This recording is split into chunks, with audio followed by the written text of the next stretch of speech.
6:32, coming around towards 6:33 in Trinidad and Tobago. Well, maybe it's appropriate. I was talking about the issue of water security and indeed what is required to ensure that we come around to the realization of the importance of valuing water and saving water and storing water, because we're going to have a discussion now about a specialized water tank that has been developed, and it involves a collaboration with Docks Engineering Works Limited and the CANS group of companies. And this collaboration has resulted in a unique technology being applied here in Trinidad and Tobago. This tank is the first of its kind being built in Trinidad and Tobago. Among its many benefits, these kinds of tanks can be placed in tight spaces, underground. In this way, both residential, commercial and industrial users will be able to save space, and this is a great advantage over other water storage tanks, because we know for many people, especially those who rent and in cramped areas, tight spaces, you don't have the space for a normal 400-gallon tank or 800-gallon tank or a 1,000-gallon tank, because you're only getting water once a week or twice a month. So that is certainly a challenge. Well, to tell us more about this new technology and its application here in Trinidad and Tobago, we're joined by the Managing Director of Docks Engineers. He is Shamdea Gosain. And also joining us is someone with tremendous experience in this area of the construction industry. He's David Van Doren. He's the founder and CEO of Global Technology Building Systems. He's here with us in Trinidad and Tobago. He's a native of Kansas in the United States, and the very geographical heart of the USA, but he's in the heart of our discussion this morning. Good morning to the two gentlemen. Thanks very much for joining us this morning. If I could start with Mr. Gosain. Assalamu alaikum. Thanks very much for joining us, Mr. Gosain. Tell us about this new technology. What are we talking about here with this new type of tank that could actually be placed underground? Well, first, the technology has been around for more than 40 years. And we have been using the technology in Trinidad for more than 20 years for building buildings. We have built a lot of homes and all of that in Trinidad. However, this is the first time we are building a water tank of the capacity that Mr. Niall Khan from Khan's Poultry has afforded us to put on the ground, where he is going to use the tank for two purposes. It's going to be a water storage, and also it is going to be a wall, a retaining wall.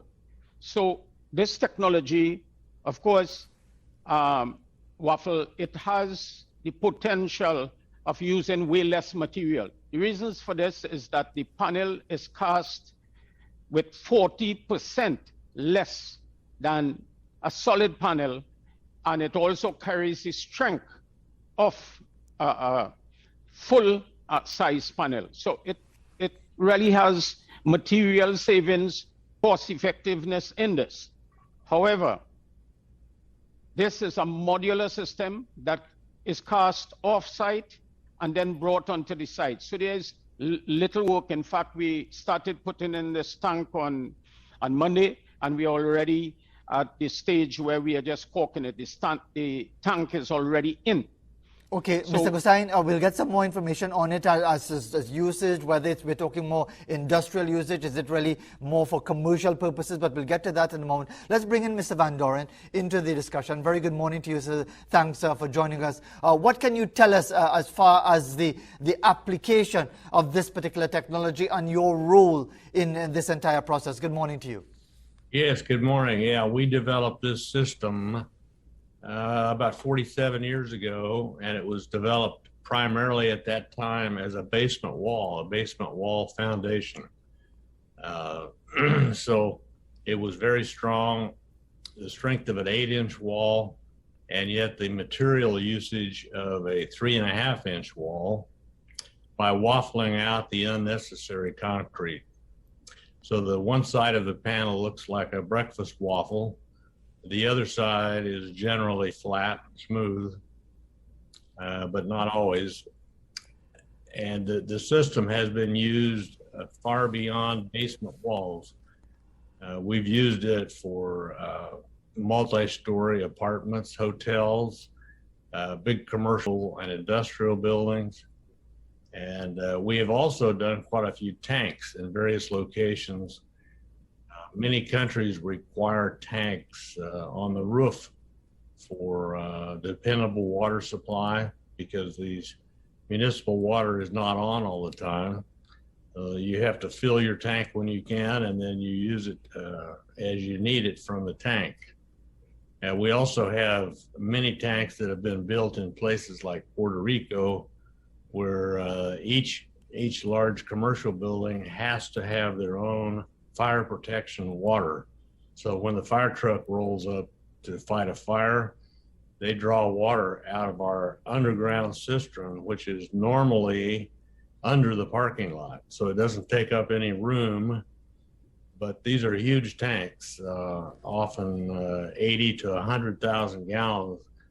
And that's similar to Doc's 75,000 gallon tank that is mostly underground here, as it serves the dual purpose of a retaining wall and a water tank. And Mr. Van Doren, before I go back to Mr. Gosain for some final thoughts, what about, to get ideas about costing and so on, what about the ideas of scale, as far as, can this be scaled up or down as far as requirements, or are we talking primarily for large-scale commercial usage or large-scale apartment type usage? Is that what we're talking about here, Mr. Van Doren? Yes, yeah, it can be scaled up to be much larger.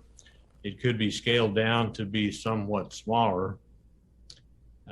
We've done tanks up to 350,000 gallons, which would be 4 or 5 times larger than this tank that Doc is building here. So yeah, it's scalable from smaller to much larger. And going back to Mr. Going back to Mr. Gosain, just for some they're not like a steel tank that's going to eventually rust, or a plastic tank that's not going to stand up to the environment. These are permanent tanks that should last 100 years. I hear you on that. Mr. Gosain, before time runs out on us, one of the concerns will always be, not just as far as this technology and the application of this technology, and thanks for correcting me when I said that this was something brand new. It's actually been around for quite some time, but it is the application here in Trinidad and Tobago. What about cost? As far as in installing something like this, would people get value for money as far as installing something like this? It appears that maybe Mr. Gosain is not hearing us at this time. I'm hearing you now, Sparks. Okay, right. So let me just quickly ask that question before time runs out on us. What are we talking about as far as cost is concerned? How does this compare with other competing applications? Okay, so if we are talking about a tank other than what they're doing, you will find that the short space, because what does a tank last? A plastic tank, 5-10 years. This tank would last you over 100 years. So if you're looking at costs, apples to apples, you'll realize that the quality of what you're getting and where you're putting it, especially you can't put a plastic tank underground. Whereas you could simply put this underground. So it saves it for, I will say that for commercial buildings and larger buildings, especially where you have to have retaining walls and all that, it is very cost effective. So cost-wise, if you are going to utilize it, invariably right here in CARICOM, a lot of these smaller countries like Antigua and St. Vincent and all of those, they have water tanks under their houses because rainfall there is very much less than ours. And Mr. Gosain, time is just about running out on us. And if I could ask you quickly, if any contractor and anybody who would be probably interested in using this technology or applying this technology to whatever construction project they may have in mind or that's underway already, what do they have to do? Who do they have to contact as far as getting more information on this technology? They have to call Docs Engineering, and we have a website. It's very simple to get to us, docseng.net, and we on Facebook, Docs Homes Limited, and Instagram. Once you get on the website, it's very, very simple. to get us and get all our phone numbers and all of that. Mr. So it's Gosain, docsinch.net.